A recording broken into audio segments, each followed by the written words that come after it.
એટલે અમારે સરકાર સામે કોઈ વિરોધ નથી, પણ અમારે કંપની પહેલાં અમને પૈસા આપી દે, પહેલાં અમારો દમ અને પછી જ ઝટકો નાખવા દેવાના છે. નકર એ થાંભલા ઉખાડીને ભંગારમાં વેચી નાખવાના છે. એમને નુકસાનના હેઠે 10 ફૂટ છેટા હોય ક્યાં શોટ આવે તો અમારે જવું ક્યાં ના શોટ આવે. હવે એ જવાબદારી કોણ લેશે મરી જાય એની? હાલો, મારા ક્ષેત્રમાં થાંભલો આવે છે, પણ 2 વાર અમારો મોલાદ જે હતી એને નુકસાની કરી ગયા છે કે નુકસાની અમે આપશું, પણ કાંઈ પણ અમને આપ્યું નથી. અને એને હવે કે લોકેશન ભરે છે. પહેલાં લોકેશન માર્યું ત્યારે અમે 2 બાજુ મકાન કર્યા, હવે કે લોકેશન ભરે છે એટલે અમે 50 લાખના એટલે મકાન અમારે પાડી દેવા કે રાખવા. ન્યાય નહીં મળે તો અમે આંદોલન કરવા તૈયાર છીએ ગાંધી સિંધા માર્ગે. આવું ઘરું જ છે, બરાબર. અને આ છતાંય જો એ નહીં માને તો અમે બેહણું રાખવાના છીએ.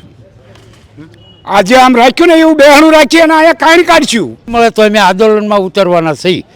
હા, ગાંધીનગર સુધી અમારી તૈયારી છે અને જવાના છીએ. આ તાનાશાહી જેવું થઈ ગયું છે સાહેબ. એક જાતનો ડર ઊભો કરી, એક જાતનો ડર, એક જાતનો ખોફ અને બધાને એક જાતનું એમ કે આમ માહોલ એવો ઊભો કરી દીધો છે ને કે આવીને સીધા મારવા માંડે, પૂછે નહીં, તમને કોઈ જાતનું વળતર આપતું નથી, કોઈ જાતનું ધમકી આપે તમારે કેસ કરવા હોય તો કેસ કરો, આ કામ અટકશે નહીં, અને કોઈ જાતનું વળતર આપ્યા વગર આવે છે વળતર આપી દઈશું, આવે છે વળતર આપી દઈશું, પણ ખસોડા થાંભલા ઊભા થઈ જાય, તાર ઊભા થઈ જાય તો વળતર જ ખાતામાં પડતા નથી. સુરેન્દ્રનગરના કોંઢ અને મોરબીના જેતપર, કચ્છના રાપર બાદ હવે જે વીજ લાઇનનો જે વિરોધ જે છે તે હવે જસદણ, વિછિયાના ગામડાઓ સુધી પહોંચ્યો છે. કારણ કે અનેક જે જીવાપર સહિત જે ગોડલાધાર સહિતના જે ગામડાઓ છે ત્યાંથી જેટકો કંપનીની જે વીજ લાઇન પસાર થઈ રહી છે તેમાં યોગ્ય વળતરની માંગ સાથે ખેડૂતો જે છે તે આજે તાલુકા સેવા સદન જસદણ ખાતે પહોંચ્યા છે. તેમની સાથે જ વાત કરીશું. દાદા, શું કહેશો? આજે આવેદનપત્ર આપવા આવવું પડ્યું છે. આવેદનપત્ર તો પહેલાં તો અમે તમારો આ સ્વરાજ ન્યૂઝનો આભાર માનીએ છીએ, બરાબર. અને આવેદનપત્ર એટલા માટે આપ્યું છે કે અમે નાના ખેડૂત છીએ, ગોડલાધાર ગામના, અને અમારે નાની જમીનના ટુકડા છે, અને આ પોલીસને ભાડે લાવે જેટકો કંપનીવાળા, અને અમને ખેડૂતને દબાવી અને ત્યાં પોલ ઊભો રાખે ને પોલીસને ફરતો રાખે ને અમારા માણસને નજર કેદ રાખે કે આગો પાછો ન થવા દે. અત્યારે પાણીની અમારે ફૂલ સમસ્યા છે. માલ પાવા જવું હોય તો ક્યાંય પાણી માલ તરસ્યો બાંધ્યો હોય તો ના જવાય નહીં, અને એ નાથી આઘા ખવું હોય કે પાણી પીવા જમવા જવું હોય તો એ કે તું આવીને રે, તારે ક્યાંય જવાનું નથી. 2 પોલીસવાળા હારે રહે અને આવી રીતે દમન ગુજારવામાં એમ કે એને કોઈ બાકી રાખી નહીં.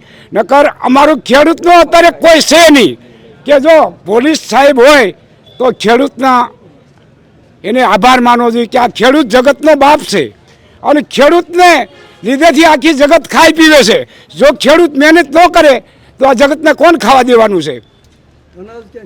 આ અનાજ ક્યાંથી પકવવાનું છે? એટલે આ ખેડૂતને બુલંદન શું કામ કરે છે એમ. એટલે અમારે સરકાર સામે કોઈ વિરોધ નથી, પણ અમારે કંપની પહેલાં અમને પૈસા આપી દે, પહેલાં અમારો દમ અને પછી જ ઝટકો નાખવા દેવાના છે. નકર એ થાંભલા ઉખાડીને ભંગારમાં વેચી નાખવાના છે. એમને આ અમારું કહેવાનો વિરોધ છે. અમારી માલિકી છે, અમારે એમાં 1 રૂપિયાનું ઉત્પાદન ન આવે અને થાંભલો ખોઈને ગયા જાય તો અમારે શું કરવાનું? બરાબર, અમારે આટલું જ કહેવાનું છે. જય હિન્દ. આંદોલનની વાત છે. અત્યારે બ્રિજરાજ સોલંકીને બધા આવ્યા છો કે ન્યાય નહીં મળે તો આંદોલન કરશો? ન્યાય નહીં મળે તો અમે આંદોલન કરવા તૈયાર છીએ ગાંધી સિંધા માર્ગે. આવું ઘરું જ છે, બરાબર. અને આ છતાંય જો એ નહીં માને તો અમે બેહણું રાખવાના છીએ. આજે આમ રાખ્યું ને એવું બેહણું રાખીએ અને અહીંયા કાઢી કાઢશું. અમે કાંઈ હા એમ કે અમારું લોહીનું ટીપું છે ને, અને અમારામાં જ્યાં સુધી શ્વાસ છે ને ત્યાં સુધી લડવાના છીએ, અને જરૂર પડે તો અમે ગાંધીનગર જવાના છીએ. તમારા તો મંત્રી અહીંયા છે સરકારની અંદર, કુંવરજી બાવળિયા, કંઈ કરતા નથી તમારા માટે? એ કામ હોય ત્યારે મત ખોબે ધોબે આપી દી, પછી કે તમે તમારે ઘરે અમે અમારે ઘરે. જય ભગવાન. લો, આમાં બીજું અમારે એને કાંઈ કહેવાનું હોય. અમે એને 4 વાર 4 ટર્મ 5 ટર્મ છૂટાવી અને ધારાસભ્યમાંથી મિનિસ્ટર બનાવી દીધા છે, પણ છતાંય નાના માણસનું, ખેડૂતનું પહેલાં કામ કરતા હતા, પણ અત્યારે આમાં ક્યાંય નજરે ફરકે નહીં. એને તમે કાંઈક પૂછો તો એ કે અત્યારે હું સાહેબ છું, તમારે કાંઈ નહીં મને કહેવાનું, પૂરું. બીજા ખેડૂતો છે. દાદા, શું કહેશો? બોલો તો ખરા. અત્યારે આ જે વીજ લાઇનનો આખો મુદ્દો છે સાહેબ, એમાં એવું છે હવે અમારી જમીન તો હાલો 80 બાય 80નો થાંભલો નાખી દીધો, અમારી જમીન તો વહી ગઈ. તો પછી અમને એક રૂપિયો આપે નહીં તો અમારે શું કરવાનું બીજું બોલો, અમારે બીજું શું કરવાનું? હવે 80/80 જમીન તો વહી ગઈ તો એના ભાવ પ્રમાણે અમને ન નાખવા દેવી એવી વાત નથી, પણ એના ભાવ પ્રમાણે અમને જમીન પૈસા તો આપવા પડે ને. એક રૂપિયો આ નાખ્યા વગર અમુકના ધમકાવીને ડરાવીને નાખીને વયા જાય છે. બોલો આનું શું કરવાનું અમારે? હાલો બસ એટલું કહેવાનું. હવે નહીં આપે, ન્યાય નહીં મળે તો આંદોલન કરવાના છો? આંદોલન તો કરવા જવું જ પડે ને બાપા, એ તો કરવું જ પડશે, એમાં હાલશે નહીં. જો હા, એ તો એમ તૈયારી છે તમ તારે. તમારે તો આ જસદણના તો મંત્રી છે, ધારાસભ્ય છે સરકારની અંદર, તો એ તમને કંઈ સાંભળતા નથી? નથી, એ કોઈ જવાબ નથી દેતા. અત્યારે કોઈ ફોન કરીએ તો જવાબ કોઈ નથી દેતા. શું કરી લેવાનું મારે? તમે જ ચૂંટાવ્યા હશે ને? અમે જ છૂટાવ્યા હોય ને, 5 વખત છૂટાવ્યા, 5 વખત છૂટાવ્યા. તો પછી એને આવું તો જોઈએ ને, આવું કામ હોય તો કોઈ જવાબ નથી દેતા. તો જ આ સાહેબને બોલાવવાના થયા ને. હવે શું માંગ છે? હવે તો અમારા વીજ પોલ થાય, અમારી જમીન વહી જાય, એમનો વળતર યોગ્ય આપી દે એટલે ભલે. અમે એવું કોઈ ના નથી પાડતા કે ન હાલવા દેવું, પણ અમને એનું વળતર તો આપવું પડે ને. આ વીજ પોલથી ખેતીમાં નુકસાન થાય? તે નુકસાનના હેઠે 10 ફૂટ છેટા હોય ક્યાં શોર્ટ આવે તો અમારે જવું ક્યાં? ના શોર્ટ આવે. હવે એ જવાબદારી કોણ લેશે મરી જાય એની? હાલો, એ જવાબદારી કોણ લેશે? મરી જાયની જવાબદારી કોણ લેશે? એ કહો તમે. હાલો, એની જવાબદારી તો હોવી જોઈએ. એક માણસ મરી ગયું હોય તો એનું શું કરવાનું? હે કોક શોર્ટ બળદ એમ હાંકતા હોય, હાથી હાંકતા હોય, એ બધું શોર્ટ થાય, હાથી એમ પડખે હાંકતા હોય, શોર્ટ થાય, મરી જાય તો એની જવાબદારી કોણ લે? હે શું કહેશો તમે દાદા? અમે ઈ કહેવા માગીએ છીએ ખેડૂત કે પડખે થાંભલા ખોરતા હોય તો બીજાની માલિકીમાં નુકસાન કરે છે અને દબાવી અને કામ કાઢી જાય છે અને કાંઈ વળતર દેતા નથી. અને આપણે કહેવા જઈએ તો ક્યાંક તમે કેસ કરો તો અમારે કઈ રીતે કેસ કરવો? પડખે બાજુમાં પોલ ખોલ્યો તો મારી પડખે જમીન હતી તો એમાં એને વાહન ઊભા રાખ્યા, વાહન હાંક્યા, ગાળ નાખ્યો અને અમને દબાવી અને એ પાછો પોલ ઊભો કરી દીધો અને ખાડા બૂરી દીધા દબાવીને અમને, અને અમને કાંઈ વળતર એનું દીધું નહીં. તો હવે અમારે કોને રાવ ફરિયાદ કરવાની? તમારે તો મંત્રી છે અહીંયા જસદણના. મંત્રીને મેં કહેવરાવ્યું પણ એ કે બધું થઈ જાય છે, પણ કોઈ વળતર અમને મળ્યું નથી એનું કે તમારા ઓલામાં માટે નાખીએ છીએ તો તમને વળતર અપાવીશું, તો વળતર કાંઈ મળ્યું નથી એનું. અને પોલ ઊભો થઈ ગયો ના બાજુમાં. કેટલું નુકસાન થાય છે આ પોલથી ખેતીમાં? ખેતીમાં નુકસાન થાય છે જાજુ, કે વાહન હાલે, રાંઢવા બાંધે એટલે લગભગ 500 ફૂટ સુધી ફરતું ચીન રોકાણ થઈ જાય છે. 80 ફૂટમાં થાંભલો હોય છે, તીકડે 500 ફૂટ આગા દોરડા બાંધી અને પોલ ઊભો કરે છે. તે દોરડા ઊભા કરે એનું પણ કાંઈ વળતર દેતા નથી. જે આપણને કહે છે કે અમે વળતર દઈશું, પણ 100 રૂપિયા કીધા હોય ત્યારે 100 રૂપિયા આપે છે.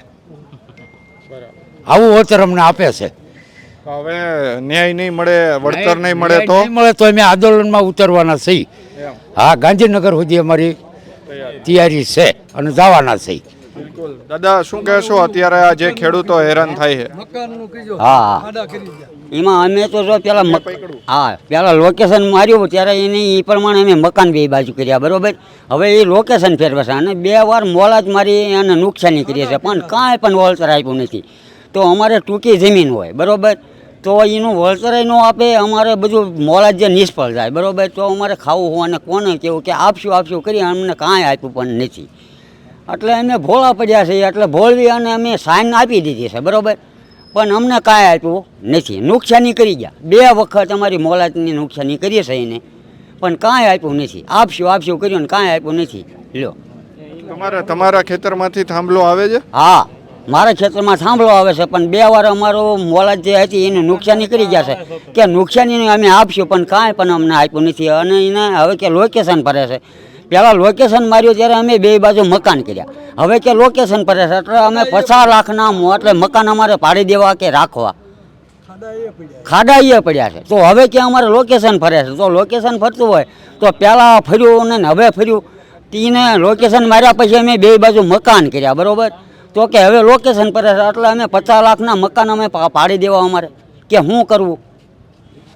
રજૂઆત કરી હતી કોઈ મંત્રીને કે કોઈને? રજૂઆત તો અમે કાંઈ કરી નથી. બાકી એને કીધું કે કામ બંધ રાખો તમે, એવું કીધું એને કે ભાઈ હવે તમારું લોકેશન તો એ પ્રશ્ન તમારો છે, તો લોકેશન ફર્યું હોય તો એ અમારે કાંઈ જોવાનું નહીં. આ વળતર નહીં આપે તો અમારે એ કામ બંધ રહેશે. તો અમે એ પોલ ઊભો થવા દઈશું નહીં. હા, અન્ય ખેડૂતો જે શું કહેશો, શું માંગ સાથે આજે આવેદન આપ્યું છે? અમે પહેલાં તો સૌરાષ્ટ્ર ચેનલને આભાર માનીએ છીએ કે તમે અમારો ઇન્ટરવ્યૂ લો, અમારો અવાજ તમે જનતા સુધી પહોંચાડો. કારણ કે આ તાનાશાહી જેવું થઈ ગયું છે સાહેબ.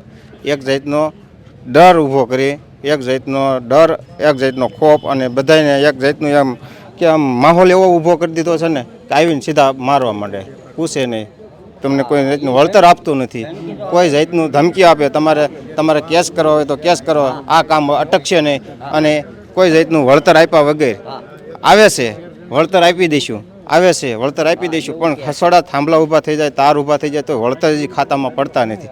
તો આ કઈ જાતની તાનાશાહી કહેવાય? આની કરતાં તો અંગ્રેજો વખતે જે ગૌઢિયાએ જે કર્યું હતું એની વખતે એ સારું હતું.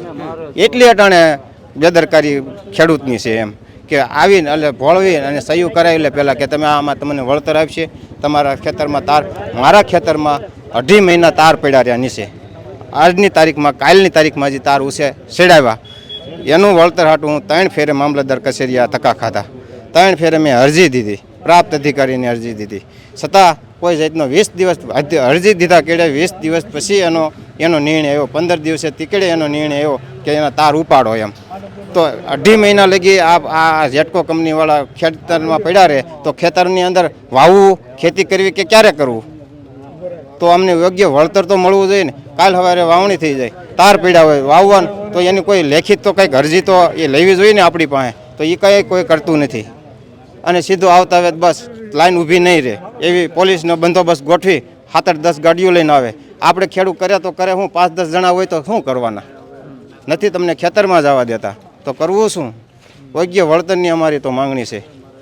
તો યોગ્ય વળતરની માંગણી સાથે આ ખેડૂતો જે છે તે આજે જસદણ તાલુકા સેવા સદન પહોંચ્યા છે અને એક જ માંગ કરી રહ્યા છે કે તેમને યોગ્ય વળતર, જે જેટકો કંપની દ્વારા અત્યારે જે વીજ થાંભલાઓ નાખવામાં આવી રહ્યા છે તેમાં તેમને યોગ્ય વળતર મળે, નહીં તો આવનાર દિવસોની અંદર તેઓ ઉગ્ર આંદોલનની ચીમકી જે છે તે પણ ઉચ્ચારી છે. કેમેરા પર્સન કેવિન નિમાવત સાથે મયુર સરવૈયા, સ્વરાજ મીડિયા, જસદણ.